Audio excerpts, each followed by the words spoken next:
Venez m'insulter dans les commentaires si un jour je commence à te faire un vlog où je vais chercher une boîte de chocolat chez Leonidas, tu vois. Alors. Salut YouTube, c'est Superboki. Aujourd'hui, une nouvelle petite interview et une grande première, à savoir la venue d'un YouTuber rétro gaming. Car oui, YouTube, on a déjà fait des streamers, des podcasters, mais pas de YouTubers. Et c'est pourquoi aujourd'hui, je suis contente de pouvoir accueillir le YouTuber rétro gaming, Amnesia. Salut Amnesia, comment ça va ? Salut, bah écoute, ça va et toi ? Bah écoute, très bien, très content de te recevoir. C'est la première fois que j'ai, entre guillemets, un vrai youtubeur qui aime le jeu vidéo et qui le partage sur ce média, donc très content. Amnesia, donc du coup, youtubeur rétro gaming ou youtubeur gaming tout court ? Plus centré sur le rétro, maintenant j'essaye de m'ouvrir un peu plus et de faire un petit peu de tout, mais on va dire que la base c'est le rétro. D'accord. Et du coup, toi, ta chaîne que tu as créée, donc c'est une chaîne qui a maintenant 2 ans à peu près, c'est ça ? 2 ans et demi, ouais. 2 ans et demi. Est-ce que tu peux revenir un peu aux origines de la création de cette chaîne ? Quelles ont été tes envies, tes inspirations ? Pourquoi est-ce que tu es là ? Alors, en gros, j'ai lancé ma chaîne. Alors, au tout départ, je l'avais créée vraiment au hasard. D'accord. Parce que je voulais juste. En fait, c'est à l'époque où je jouais à Fortnite. Et j'avais mes collègues qui m'avaient dit ouais, mais partage tes frags. Franchement, des fois, tu fais des phases et tout. Donc, j'ai dit bah écoute, ouais, si vous voulez. Donc, du coup, en fait, on est parti. Moi, c'était à l'époque où je jouais vraiment beaucoup à la Play. Et donc, on a fait des petits montages comme ça de frags. Au départ, ça partait de là. J'en avais fait un. Et en fait, bon, il y a eu des petites histoires dans ma vie qui font que j'ai eu envie de me lancer aussi pour un peu m'échapper de ce qui se passait dans ma vie, justement. Donc, j'en ai parlé à Axel, du coup, Conquerax, pour ceux qui connaissent. Et il m'a dit, écoute, moi, si tu veux te lancer, je te fais ta pub, il n'y a aucun problème. Et tu verras, je t'amènerai un petit peu de monde et tu verras si ça marche ou pas. Et donc, j'ai décidé de me lancer avec lui sur une première pub qu'il m'a fait, donc sur Fortnite, du coup. Mais ce qui s'est passé, c'est que je me suis rendu compte très vite que Fortnite, ça ne m'intéressait pas de faire du contenu dessus. Ouais. J'ai fait quelques vidéos dessus, mais vraiment, ça ne m'intéressait pas. J'ai voulu vite fait m'échapper de ça. Parce que déjà, à la base, quand je me suis lancé vraiment Fortnite, il y avait beaucoup de youtubeurs, beaucoup d'actu dessus, beaucoup de personnes dessus. C'était très difficile de se faire une place là-dedans. Et puis même moi, ça me lassait. Donc du coup, je suis parti sur Dead by Daylight. Et en fait, au bout d'un mois, je me suis rendu compte que proposer du gameplay, ça m'intéressait pas. C'est pas ça que je voulais proposer. Et comme je suis quelqu'un qui se renseigne beaucoup, qui regarde beaucoup de bouquins sur le jeu vidéo et tout, je me suis dit, bah écoute, fais un truc où tu partages quelque chose, où tu partages des informations, et tu verras bien si ça marche ou pas. Et du coup, je suis parti sur des origines, avec des origines sur du coup Battle Royale, vu que je parlais de Fortnite, après sur Survival Horror. Et là où j'ai vraiment trouvé mon concept, c'est quand je suis parti sur le format qui s'appelle maintenant Origine et jeux vidéo, où je parle du coup d'un personnage ou d'une série de jeux vidéo, où on retrace vraiment le parcours de cette série ou du personnage en question. On traite tous les jeux de la série ou du personnage, et voilà, et on fait une espèce de chronologie où on raconte plein de choses, on fait des mini-reviews, mini-tests sur les jeux en question, et voilà. Et depuis, c'est là que j'ai trouvé ma voie et que je kiffe ce que je fais, ce que je propose. Concernant les différents formats que tu crées et que tu proposes, est-ce que tu te dis par exemple je vais faire tant de vidéos par semaine ou par mois, ou c'est plus au fil de l'eau selon les idées que tu as ? Alors, j'aimerais à terme essayer d'être sur 2 vidéos par semaine. D'accord. J'essaye en tout cas en ce moment d'être à 1 par semaine minimum, même si, comme je te dis, des fois c'est compliqué. Mais j'essaye vraiment d'être à une vidéo par semaine et à terme 2 vidéos par semaine. Alors, ça serait vraiment mon rythme que j'aimerais. Et après, des idées, vu ce que je traite, honnêtement, oui. j'ai un puits de jeux, tu vois. Il y a pas de limite, c'est une ressource illimitée en fait, selon le format que je fais, tu vois, parce que des jeux vidéo, il y en a à la pelle, des séries, il y en a à la pelle, des personnages, il y en a à la pelle. Enfin, non, c'est pas une question d'idée, c'est plus une question de temps et de gestion de temps. D'accord. Surtout. J'ai vu également que du coup, tu streamais aussi sur Twitch. Oui. Tu streames quoi ? Tu streames du rétro, du jeu récent, de tout ? Tu streames quoi ? Alors je stream un peu de tout, surtout au début j'ai commencé par que du rétro, après je me suis lancé un peu sur Mario Kart parce que j'adore Mario Kart.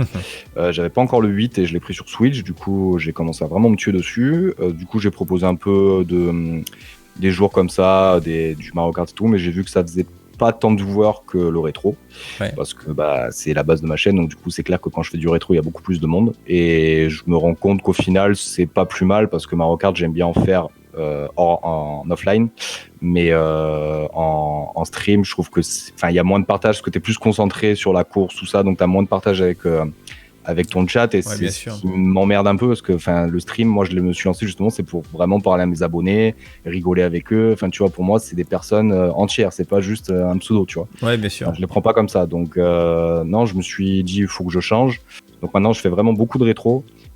Du rétro où on se marre bien évidemment parce qu'ils adorent me voir rager, donc je fais plus des jeux un peu compliqués maintenant, genre là j'ai fait un marathon Tintin, voilà, motivé, oui. on a bien rigolé quoi, mais voilà, je fais surtout du rétro et le dimanche il y a un streamer en fait qui s'appelle Ponce, je sais pas si ceux qui connaissent. Ponce la nuit ou Ponce la nuit, voilà, exactement. Ouais. C'est Ponce en fait le streamer, et en gros il fait un tournoi Mario Kart le dimanche, et du coup voilà, c'est mon seul créneau Mario Kart de la semaine, c'est le dimanche à 14h30 jusqu'à 4h, et après je fais autre chose. D'accord. On va maintenant revenir au personnage Amnesia, au petit Amnesia. Le petit Amnesia qui découvre le jeu vidéo. Ça se passe comment ? Alors, moi j'ai découvert le jeu vidéo grâce à la Mega Drive. En gros, j'étais invité chez des amis. J'étais pas vieux, je devais avoir 5 ans. Allez, 5-6 ans, même pas. Et je me souviens, en fait, j'étais donc avec mes parents, et ses amis avaient un fils qui était beaucoup plus grand que moi et qui me dit est-ce que tu veux jouer à la console ? Et moi, à la base, je dis non. Je dis non, et tout. Et en fait, il me montre la console. Donc, je redescends. Et au final, je réfléchis, je dis, si, j'ai bien envie de tenter quand même. Donc, du coup, je dis à mes parents, je veux bien essayer et tout. Donc, mes parents me disent, vas-y, va jouer.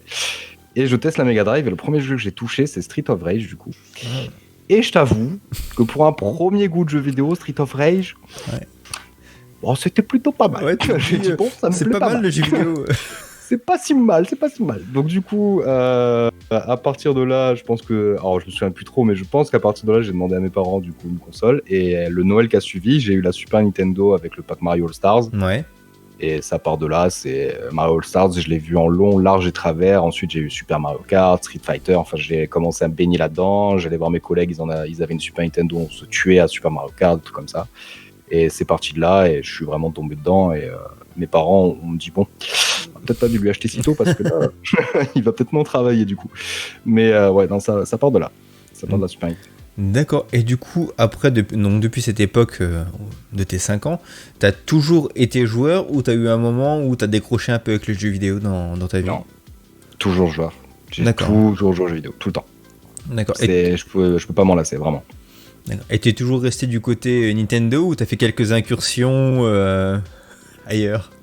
Non, je suis pas resté Nintendo. Après, j'ai suivi c'est même pas que j'ai suivi la mode, c'est qu'à un moment donné, j'ai eu mes propres histoires par rapport à ça. C'est que déjà, je suis passé Super Nintendo, Nintendo 64, PlayStation, et après, à partir de la PlayStation, moi, je suis tombé dans le PC avec Counter-Strike, et voilà, ça a été un gros coup de pied, excuse-moi l'expression, c'était un gros coup de pied au cul, parce que Counter-Strike, ça m'a fait vraiment lâcher la console. Ouais. T'as commencé avec la 1.6 Counter-Strike ou 1.5. 1.5 ? Ah oui, donc t'es un ancien de Counter-Strike. Ouais, j'ai joué au cybercafé, ça a été... j'ai passé des heures. Je me rappelle, avec un pote, on était nuls, hein. Mais c'était un peu notre tradition, parce que nous on habitait vraiment à la campagne, donc on n'avait pas forcément internet pour pouvoir jouer comme il fallait. On allait à la ville, on faisait kebab le midi, et après on allait jouer au cybercafé à Counter-Strike, tu vois. C'est le bon emploi du temps, ça, c'est parfait. Ouais. C'est parfait. Donc vu qu'on était nuls, qu'on y jouait une fois par semaine, on se faisait poutrer, hein, bien entendu, mais on était contents parce qu'on jouait avec des gens sur internet, et pour nous c'était révolutionnaire, quoi. C'était le premier aspect de jeu en ligne contre des personnes qu'on a eu, et c'est ça. Et c'était vraiment top. Ah, franchement, c'est une époque. Enfin, pour moi, c'est une époque folle. Vraiment. Ah, moi aussi, c'était une époque où tu découvres. C'était vraiment une époque où c'était des choses révolutionnaires, tu vois. Maintenant, même les choses qui sont géniales qu'on peut voir maintenant avec la VR ou autre, c'est révolutionnaire, mais je trouve que moi, ça m'impressionne moins déjà parce que on est adulte maintenant, donc on a tendance à rationaliser les choses. Mais à l'époque, tu te dis, t'avais du internet haut débit, alors qu'à l'époque, c'était une pauvre ligne Numéris à 128 kilobits. Et on jouait contre des gens, il y avait pas de latence, c'était de la 3D, enfin c'était vraiment ouf, hein, cette époque. Et on pourrait presque être nostalgique de ça, quoi. Je pense, pour moi la vraie transition en 3D, elle s'est fait là, pour moi. Ouais. Enfin, personnellement, tu vois. Tout à l'heure, tu nous as parlé du coup de ton premier souvenir avec Street of Rage. Si là on faisait un bond dans le futur, c'est-à-dire notre présent, ton dernier souvenir jeu vidéo, là, les dernières choses à laquelle t'as joué, genre je sais pas, ce matin, hier soir, c'est quoi? Alors, hier soir, je te dirais en ce moment, c'est Among Us. Among Us, ouais. Ouais. T'as été hypé et ça te plaît comme jeu ou c'est. Quand il est sorti, pas épais, Ouais. mais là, en y jouant, c'est rigolo. Moi, j'aime Ouais. bien le concept. En plus, j'aime bien le truc de sortir du contexte, contexte sérieux, donc du coup, mytho à tes potes et tout, enfin, pour dire c'est pas moi, tout ça, j'aime bien ça. Ouais. Entre potes, je trouve ça marrant. Après, Voilà, quand tu joues avec des gens que tu connais pas, ouais, t'as moins d'intérêt quoi. Pour ceux qui connaissent pas Among Us, en gros c'est le jeu du loup-garou en jeu vidéo.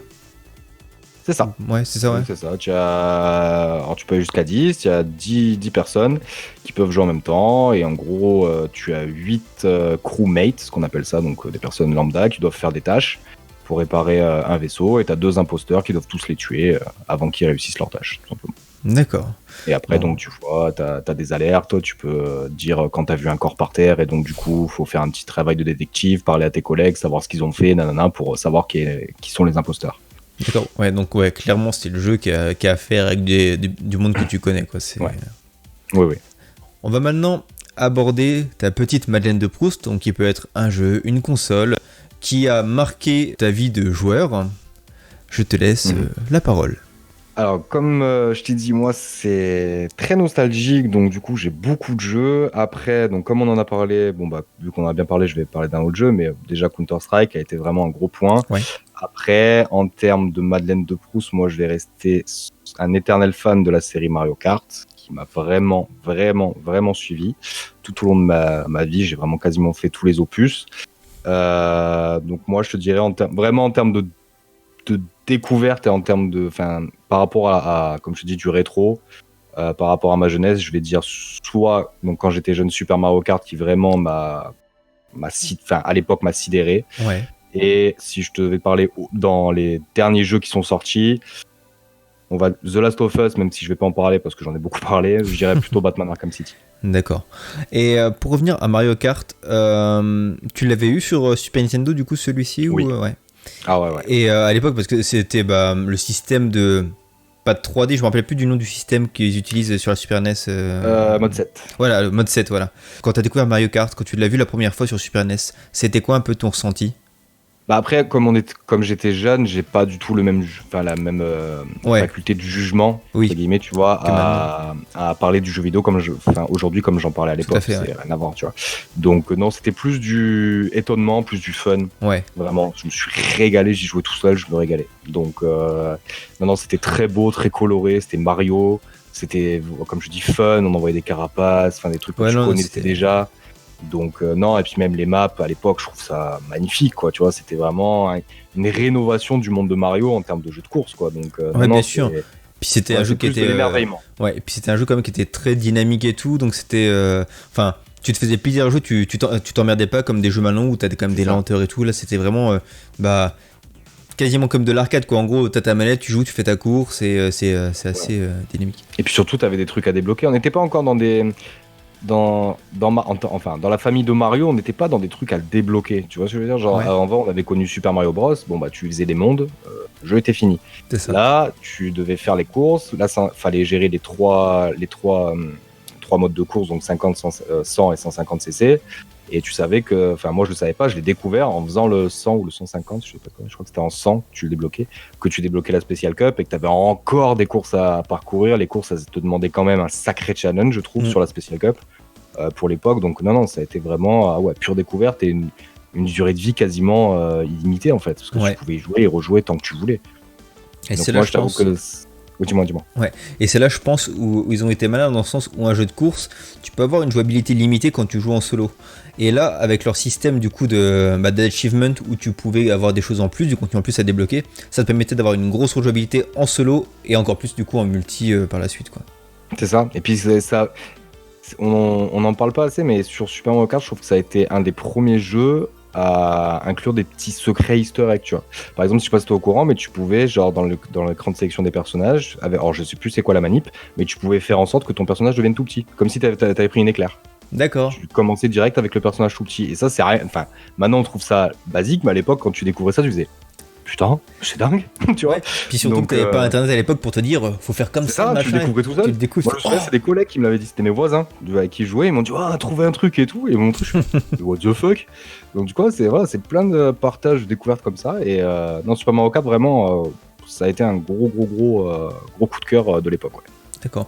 Tu vois, on parlait des tips comme ça à découvrir. Je me rappelle à l'époque où il n'y avait pas internet qui était démocratisé. Le seul endroit où j'avais internet du coup c'était à l'école. Et je me rappelle que j'allais sur jeuxvideo.com pour télécharger l'étage. Je sais pas si c'est quelque chose qui te parle. C'était Ça me dit quelque chose, ouais. En gros, c'était une bibliothèque en ligne sur jeuxvideo.com de tous les cheat codes de toutes les consoles. Et tu pouvais prendre la version hors ligne que tu pouvais télécharger. Et après, tu avais en gros comme le bouquin avec tous les tips que tu pouvais avoir. D'accord. Ouais, moi, j'étais plus bouquin Solus. Enfin, je sais pas si tu te souviens les bouquins jaunes, violets. Si. Bah, je crois que j'en ai un. Ouais. Attends, une seconde. Vas-y, sors-le.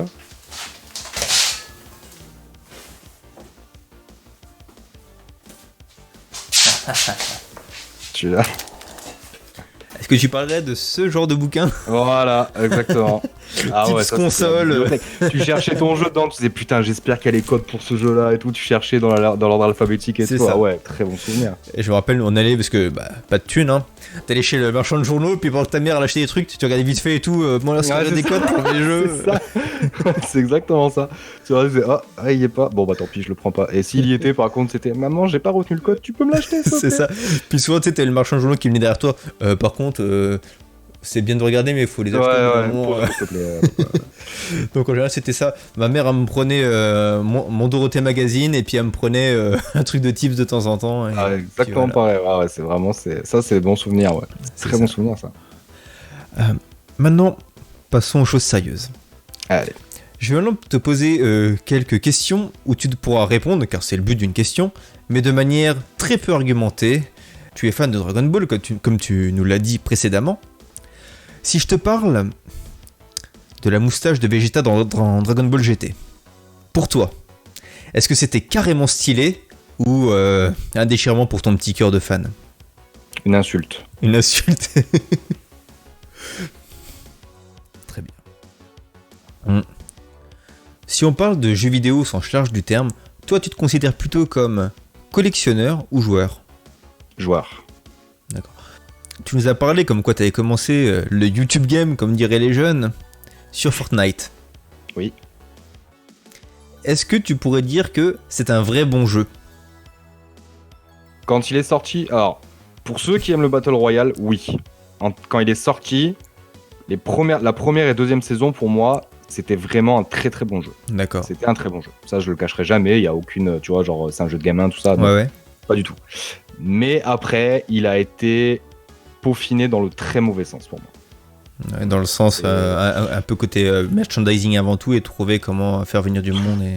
Là, pour moi, ce n'est plus Fortnite. Enfin, j'ai pas regardé les derniers gameplays, je tombe dessus vite fait parce que bon, bah, tu peux pas le rater. Ouais. Mais en termes de comment dire, de développement, je trouve que en termes de mise à jour, tout ça, ils ont vraiment abusé. D'accord. Amnesia. On va dire que tu as fait un sondage sur ta chaîne et que tes abonnés devaient choisir un jeu que tu dois faire d'une traite sur ta chaîne Twitch. Et ça tombe sur Dragon Ball Final Boot. Petit 1.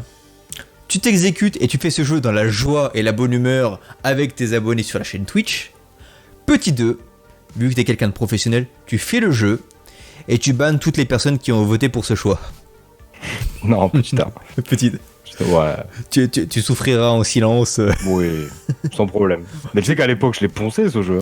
Ce jeu, moi aussi, quand je l'ai vu, tu vois la cinématique, l'opening, tu fais génial. On t'annonce un Dragon Ball en 3D, tu fais génial. En plus, t'avais Son Goku SSJ4, tout ça. Et après, bah, t'as le moment où il y a le gameplay qui arrive. Et. Déjà, assez compliqué, parce que je crois que t'avais quand même des tricks assez compliqués à faire au niveau pour pouvoir faire du jeu. Et. Les tricks en eux-mêmes, ils étaient pas difficiles. C'est juste que moi, je me renseignais pas. Donc, il suffisait juste de regarder la notice. Hein. Vraiment. Ouais, bah oui. Après, t'avais des tricks qui sortaient un peu nulle part. Genre, par exemple, le Genki Dama, tout ça. T'avais des trucs qui étaient un peu plus techniques et encore et encore. Mais non, ça se résumait à combo simple, gauche, bas, droite, et combo un petit peu plus dévastateur, bas, gauche, droite. Ouais, bah et le ouais. bouton point au pied ou boule de feu. Donc non, c'était dans le gameplay, c'est très simple, mais c'était très très très très très très très très très très très très moche Ouais, et très très très très très très très très très lent. Question, j'ai essayé de faire une question très très originale. Dis-moi. Amnesia, le jeu vidéo, c'était mieux avant? Elle est originale celle-là, j'avais jamais entendu Ouais, parler. bah. Putain, tu devrais lancer un concept sur c'était mieux avant. En termes de nostalgie, je vais te répondre oui. En termes général, je pense pas. Je pense qu'on est quand même dans une génération où on est, en termes de graphisme et tout ça, on est quand même sacrément gâté. Donc faut pas oublier d'où on vient, faut pas oublier les jeux qu'on a fait, les souvenirs qu'on a avec, mais je pense qu'il faut pas non plus dire que c'était mieux avant, je pense pas que ça soit le cas. Il y avait quand même, comme je te dis depuis tout à l'heure, on était dans un esprit critique quand on était jeune, un peu moins, comment dire, un peu moins sérieux, un peu moins exigeant, voilà, excuse-moi, exigeant. Donc je pense qu'on a joué à des bons jeux de merde, mais qu'on s'en rendait pas compte. Et maintenant, c'est plus le cas, tu t'en rends compte et tu sais quand c'est pas bien et quand c'est bien. Donc non, moi je suis nostalgique, mais je ne te dirais pas que c'était mieux avant. C'est une très bonne réponse. Hein. J'ai vu sur ta chaîne que tu as fait une vidéo sur Power Rangers Mighty Morphin. Oui, elle date celle-là. Ouais. Et toi, t'es plus team du coup Power Rangers ou Bioman? Power Rangers. Parce que c'est plus ta génération, c'est Bioman, j'ai pas connu. À l'époque, je regardais pas Bioman. Ouais. Je suis jamais tombé sur Bioman. Moi, je suis tombé sur Power Rangers à l'époque. Quand je regardais, c'était sur TF1 d'ailleurs. Ouais. Sur T'es-Fou. Et voilà. Donc après Arnold et tout ça, tu regardais les Power Rangers. On va parler moustache. D'accord. J'essaie de t'intriguer. Ouais. Et duo de moustachus. À savoir lequel aurait le plus bercé ton enfance. Le premier, un peu obvious, Mario et Luigi. Et le second, Freddie Mercury et George Michael. Lequel t'as le plus bercé dans ton enfance? Mario et Luigi. Après, j'aime bien les chanteurs, musiciens et leurs groupes respectifs, à Queen surtout pour Freddie Mercury, ouais. mais à l'époque, Queen, j'ai découvert beaucoup plus tard. Ouais. Donc non, je veux dire Mario et Luigi. D'accord. Et enfin, question tout aussi obvious car tu as répondu, je pense, dans l'interview. Mario Kart ou Crash Team Racing? Mario Kart. Regarde. T'as joué un peu à Crash Team Racing ou t'es passé? Ouais. Sur PlayStation à l'époque. Ouais. Qui n'était pas si mal. Non, il était très bien. C'était un très bon jeu, mais pas Mario. Pour moi, en fait, il y a toujours ce côté, je te dis, moi j'aime bien ce côté un peu fun, où tu te prends pas la tête. Et je pense que Crash Team Racing, même s'il est très bon, vraiment c'est un très bon jeu, même le remaster, je l'ai testé, il est très bon. Ouais. C'est beaucoup plus sérieux, ça demande beaucoup plus de skill qu'un Mario Kart, tu vois. Mario Kart, tu peux t'en détendre. C'est vrai que tu as ce côté où il faut être comme concentré sur Crash Team Racing. Et je pense que ça demande beaucoup plus de... Mario Kart demande beaucoup moins de skill que Crash Team Racing. D'accord. Donc Crash Team Racing, je pense que c'est... Moi, j'adore regarder des streams dessus, vraiment des bons joueurs, c'est un plaisir, mais y jouer, non. Ça marche. Écoute, merci pour ces réponses sur cette interview. Tu t'es bien prêté au jeu. Pour terminer, du coup, on va parler un peu de ton actu proche. Est-ce que tu as des vidéos en préparation? Après, je sais que ça dépend un peu aussi de quand est-ce que tu vas recevoir ton nouveau matériel, je pense, pour ton actu. Mais tu as des choses dont tu peux parler à venir, que ce soit sur ta chaîne Twitch ou sur YouTube? Oui, alors écoute, déjà j'ai créé, alors pour l'instant j'attends, mais j'ai créé ma chaîne Twitch. J'ai créé ma chaîne YouTube spéciale Twitch. D'accord. Parce que j'ai envie de séparer les deux, parce que je pense que les gens qui me suivent sur YouTube me suivent parce que je suis sur YouTube et pour ce que je propose sur YouTube. Ouais. Et comme j'ai envie que... après c'est de la pub un peu égoïste entre guillemets, mais comme j'ai envie que les gens me rejoignent sur Twitch, des fois je pense que j'en parle un petit peu trop. Ouais. Je fais peut-être des parenthèses dessus un petit peu trop souvent et je pense qu'il est temps d'arrêter ça, de bifurquer sur une chaîne où les gens qui veulent me suivre sur Twitch et voir tout ce que je fais sur Twitch pourront aller sur cette chaîne-là. Ça sera que pour eux. Comme ça, moi, sur YouTube, j'arrête. Enfin, sur ma chaîne personnelle principale, j'arrête d'en parler. Donc, il y a déjà ça. Ensuite, pour ce qui est des vidéos, oui, là, j'en ai déjà une de prévue qui commence à être écrite. Ça sera sur le premier Megaman. Ah, super. Voilà, à partir de là, j'ai un feat qui est prévu avec un collègue streamer d'ailleurs, Aki. Sur Siphon Filter, un feat avec mon modérateur. Le tout premier Siphon Filter ou La série. La série, d'accord. La série Origine jeux vidéo. Du coup, ça fait longtemps que j'en ai pas fait un d'épisode. Et après, les épisodes line-up, pareil, en feat avec des gens dont j'ai déjà recherché un peu qui j'allais prendre. Mais voilà. Après, en termes d'épisodes simples sur des jeux, déjà Megaman. Super. Bah écoute, de toute façon, je mettrai tous les liens dans la description vers tes différents réseaux. Écoute, Amnesia, je te remercie pour le temps que tu m'as accordé. Tu t'es bien prêté au jeu de la mini-interview. Je mettrai bien sûr tous les liens vers tes différents réseaux dans les commentaires. En attendant, si vous avez des choses à lui dire, n'hésitez pas à clic, mettre des petites choses dans les commentaires. Si vous avez apprécié le contenu, n'hésitez pas à mettre le pouce bleu, le partage, l'abonnement, enfin vous connaissez la musique. Moi je vous dis à très bientôt pour de nouvelles petites interviews. Merci Amnesia, salut YouTube. Eh ben merci à toi et à bientôt YouTube, ciao ciao.